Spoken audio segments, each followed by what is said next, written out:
বৃন্দাবনের ধুলোমাটির মাঝে নীল রঙের এক দুষ্টু বালক, সে শ্রীকৃষ্ণ। মায়ের চোখ ফাঁকি দিয়ে মাখন চুরি, গরু চড়ানো, বাঁশির সুরে পুরো গ্রাম মাতিয়ে রাখাই ছিল তার নিত্যদিনের খেলা। আর সেই খেলাধুলার মাঝেই ছিল রাধা, বৃন্দাবনের আলো, কোমল হৃদয়ের কিশোরী।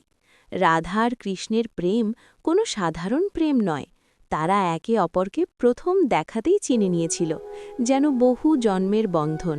যমুনার তীরে কৃষ্ণ যখন বাঁশি বাজাত, রাধার হৃদয় সেই সুরে নেচে উঠত। চোখে চোখ পড়লেই সব কথা বলা হয়ে যেত, কথা ছাড়াই। কৃষ্ণের দুষ্টুমি, রাধার অভিমান, আবার সেই অভিমান ভাঙাতে কৃষ্ণের মিষ্টি হাসি, এই নিয়েই তাদের ছোটবেলার প্রেম।